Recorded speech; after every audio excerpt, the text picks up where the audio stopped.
Hello దోస్తులు అందరికీ వరమహాలక్ష్మి పూజ శుభాకాంక్షలు.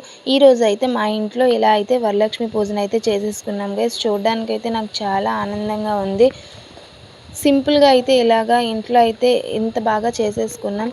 మాకు తగ్గట్టుగా అయితే ప్రసాదాలు, ఫ్రూట్స్ అలానే స్వీట్స్ అయితే ఇలా అయితే అరేంజ్ చేసుకుని అయితే పూజ అయితే చాలా బాగా అయింది గైస్. పక్కనే అయితే తాంబూలం కూడా రెడీ చేసి పెట్టేసుకున్నాం పూజ అయిన వెంటనే ఇచ్చేద్దామని. అలానే పూజ కూడా కంప్లీట్ అయ్యి హారతి ఇచ్చిన తర్వాత అయితే పళ్ళదానాలు కూడా ఇచ్చేస్తున్నాం. ముందుగా అయితే మా ఇంటి మహాలక్ష్ములు చిక్కుకి లాస్యకి ఇద్దామని అయితే ఫస్ట్గా అనుకున్నాం.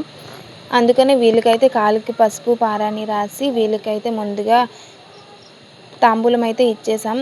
ఈ పూజ అయితే నేను మా పిన్ని దగ్గర చూసి అయితే నేర్చుకున్నాను. మా పిన్ని అయితే చాలా బాగా చేస్తుంది ఈ వరలక్ష్మి పూజ. తన దగ్గర చూసుకొని నేర్చుకొని అయితే నేను ఈ పూజ ఫస్ట్ టైం అయితే చేసేసాను గైస్. ఈ వీడియో ఇంతే. Bye guys. మీరు చేసుకున్నారో లేదో కామెంట్ చేసేయండి. బాయ్.